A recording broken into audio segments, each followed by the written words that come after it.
name is Celine from Tails and Nails Pet Spa. I'm the voiceover you've been hearing in all the other videos. It's so nice to finally meet you guys face to face. I'm the owner of Tails and Nails Pet Spa and the only groomer. So for the last 3 years I've been running my business, and I feel on these next points that I'm going to cover that I feel like I've got enough experience to talk about certain subjects. So this is purely from my perspective as a parlor that is stationed inside of a center. So I'm not mobile and I'm not doing it from home. I'm a certified business. So yeah, I think let's get into it.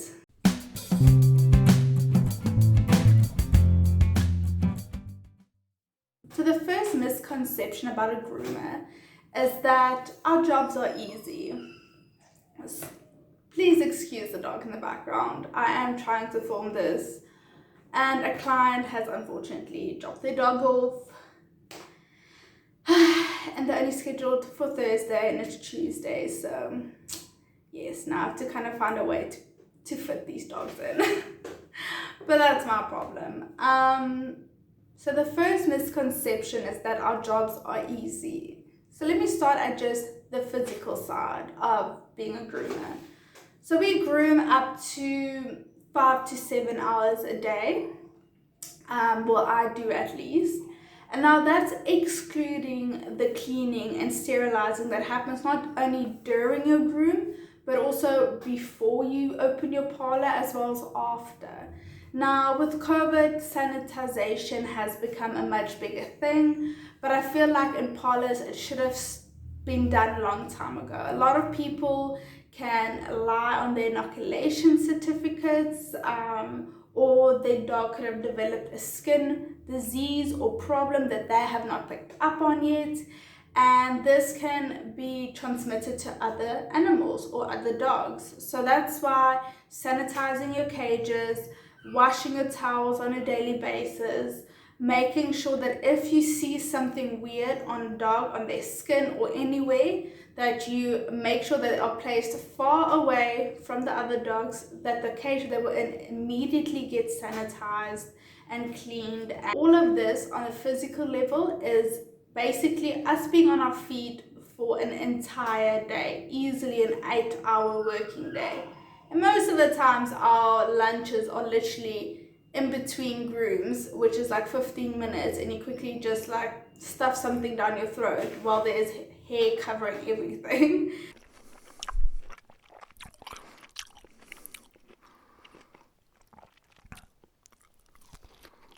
So physically there's a lot of strain of being a groomer, as well as not only do we physically get exhausted by dealing with aggressive and difficult dogs, but also we can get hurt.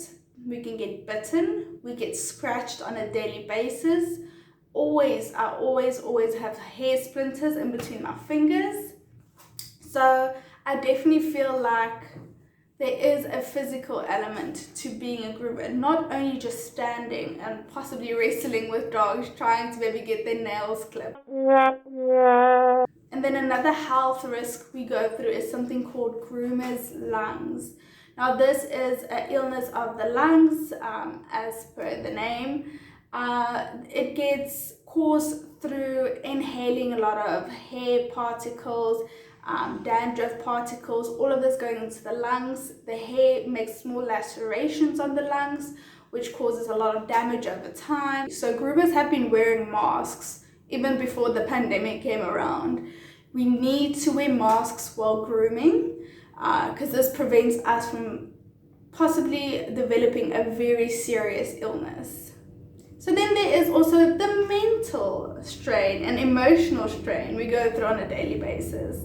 So this is with, unfortunately, animals, regular clients we formed a bond with, and I'm specifically talking about the dogs, but also the people. But you encounter this more with the dogs passing away due to illnesses or complications or just age.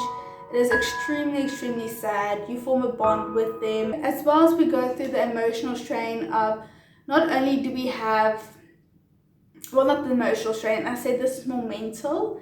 After work, going home and still needing to respond to clients at all hours. I respond to clients when I wake up until I go to bed. Always booking, always trying to assist.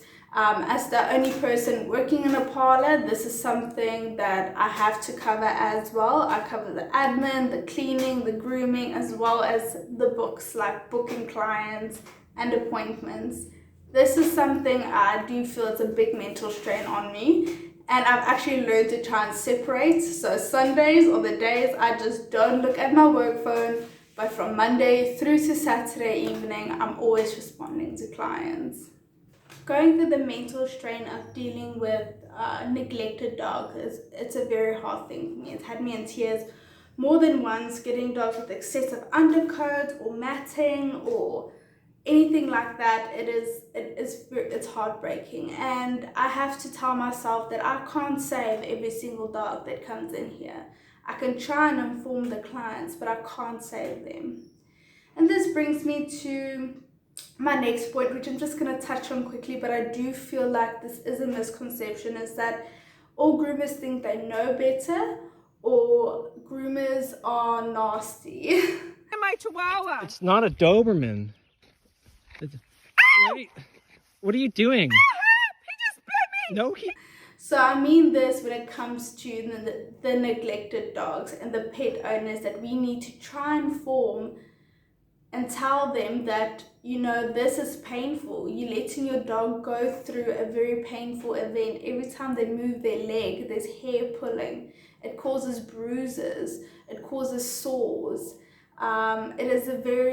It's very hard to try and educate people on a subject that you might be very passionate about. But pet owners just need to know that when we do confront them with something like this, or we do try and educate them on a situation that will make their dogs' lives better, just know that we are saying this purely because we love your dog and that we care and we want to help. Then there's the next misconception, which is probably the most popular one, and I'm sure everyone's heard this, that groomers cuddle dogs all day. That is our job. Unfortunately, there are some nasty things we need to deal with, not only unfortunately due to aggressive and difficult dogs. There are just some clients we do not look forward to getting. Unfortunately, we don't cuddle every single dog that comes in. I know it sounds very harsh, but also you have to deal with dogs that get car sick and then the owners drop them off and then they vomit everywhere. We have to deal with dogs that get diarrhea from upset stomachs, maybe due to possible stress of the drive, being separated from the owner, or them just not liking the whole grooming process or not being used to it because the owners did not bring them at an early enough age. So these are definitely things that we need to deal with. A lot of pee. I let my dogs run around, or my clients run around in my parlor sometimes when it's safe and in a controlled area. I do like booking my clients one at a time. So when they ask me, wow, you must really love dogs, when they hear what I do for a living, I always tell them, yes, I must love dogs to go through what I go through on a daily basis. And this touches on my next point, which is the misunderstanding that we do this just for the money. And that's where I go back to what I just said. We must love dogs to do and deal with what we do on a daily basis, because the money is not worth it. Believe me, the money is not worth it.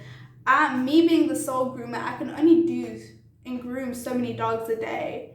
Everything I get in is my income. This sustains my business and my personal life. So me doing this for the money, I can tell you now from looking at my bank account, and obviously I have survived the pandemic, which obviously took a big knock, not to only me, but so on many other parlors and businesses in general. If you're going in for it for the money, it's not going to work, unfortunately. There's a lot of stuff you need to deal with. We do what we do because we love your dogs. We go through being bitten and scratched. These are some of the misconceptions I've personally heard, and want to start your own parlor or grooming services or want to become a groomer, I definitely think this is something you need to hear. this is definitely something you need to be notified of, because I was not notified of most of these things when I started, even though I was up for the challenge, which means that whatever got thrown my way, I handled it to the best of my ability. And we all grow and we all learn as we go along, and hopefully I can take you guys with me on my journey of just learning more, of knowing more, and hopefully educating people more on the job we do and why we do it and the different aspects of it. And I know there's a lot of grooming parlors out there that have their own YouTube channel, that put grooms on, that are amazing sources of information, but I hope my channel can bring something a little bit more unique in the style I do it. If you guys enjoyed this video, give it a thumbs up. Feel free to subscribe to my channel and join me on this journey. As you can see, quality is getting better and better every day. And feel free to share your experiences and your thoughts in the comments down below. I love hearing what everyone thinks. Anyway, I hope you guys have an amazing week. Maybe I'll see you next week. I don't know. I'll see you guys in the next video.